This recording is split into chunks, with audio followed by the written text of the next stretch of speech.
I was born in Charleston, South Carolina, raised in Rock Hill. Graduated from Rock Hill High. Went to Winthrop College for about a year and a half, taking business law.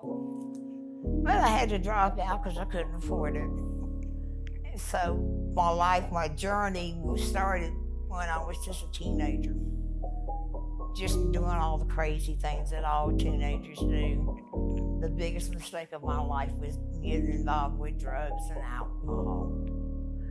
But now I'm alcohol-free for 11 years. Drug-free going on almost a year. Haven't had the craving, haven't had that taste in my mouth for it. I'm past all that now. The program that they have now at the shelter, the Columbia Rapid Shelter, it's the best I've ever seen that place. I was there years ago when it was just the winter shelter. And they didn't do all the things that you guys do now. And that makes a big difference. You've got counselors there. You have more people coming in that's doing counseling and stuff like that. And that's really helped me. Finally have a place that is mine.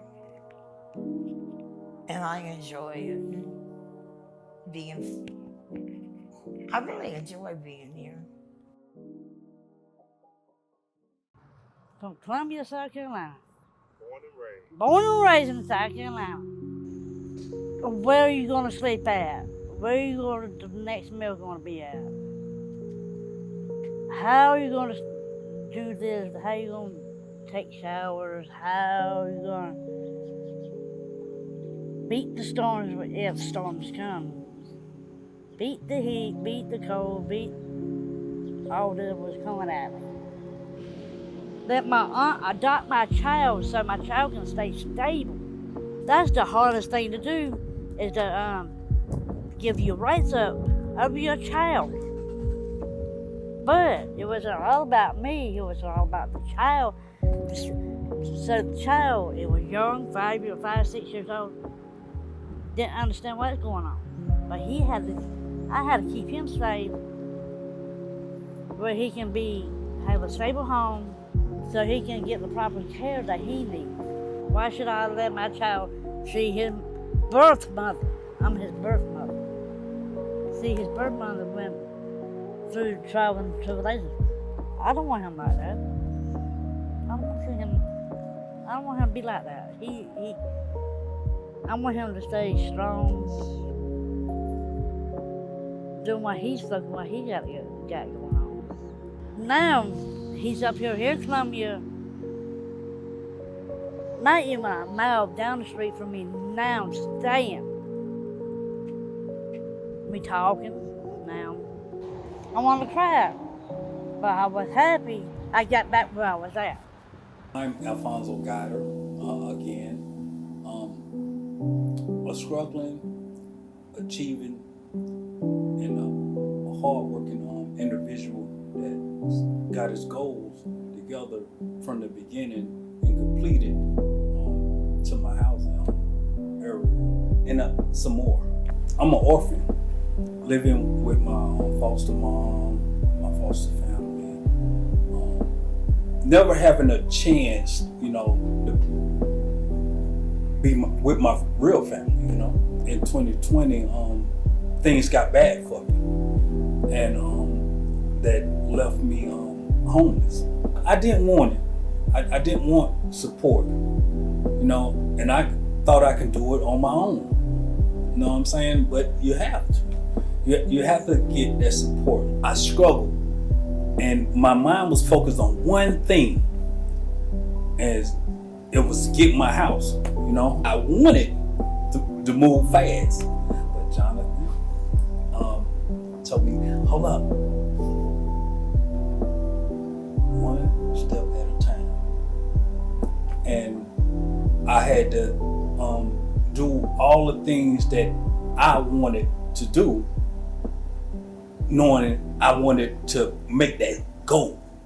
Homelessness to me is a situation that can occur in one's life And it doesn't necessarily have to be that person's fault. It's the circumstances that they're faced with, and it's a lot of environmental and family factors that play a role. It leads to homelessness. Anybody can be homeless. I was a social worker. I'm still a social worker, and I was homeless, and I did my internship at a homeless shelter. So I mean, it was a culture shock to me. I didn't know what to do, where to turn. I didn't know where to begin for resources. All I knew was I have to start somewhere. I never knew it was so many resources in Columbia. That gave me so much hope that I could do it because I felt very supported by the city. The services of Rapid and the city, they kind of helped me redirect me overall to get back on track. So I want people to know about the resources, is that it's very imperative that we have resources in our city to help others and to help it to continue to make it a better Columbia, because the resources are life-changing for sure. I thought my life was like the fairy tale life. I really did. I did have a great childhood, teenagehood. I was what people call a late bloomer. I started using drugs when I was 23 years old. My entire adult life from 23 to 50 was absolute total chaos. I started hanging with my cousin and her boyfriend who were on drugs, and that's how I got introduced to crack cocaine. When I was introduced to the crack cocaine, it was an instant addiction. Instant. In the very beginning, I did what a lot of addicts do in the beginning of their journey on recovery.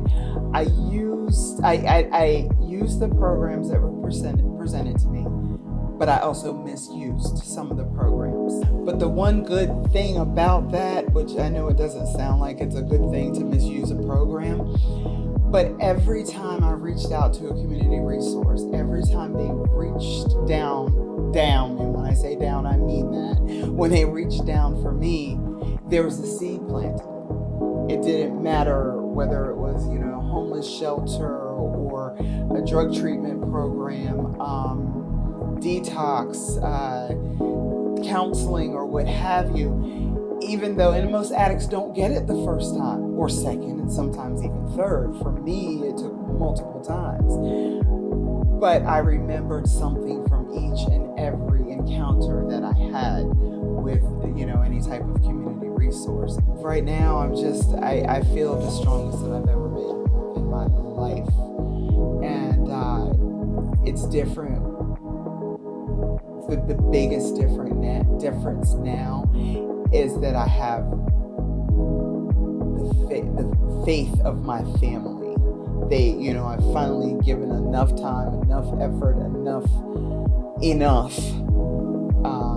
for them to be able to trust me. But through everything that I've been through, every service, every person that spoke to me, every officer that yelled at me, every program that told me I had to do this, or there were several people waiting for the opportunity that I had. Through everyone that put their hands and dropped a seed in the soil of my life, I thank them. I thank the programs. I thank everybody that cared enough about a life. They didn't know me. They cared enough about my life. They cared more about my life than I cared about my own.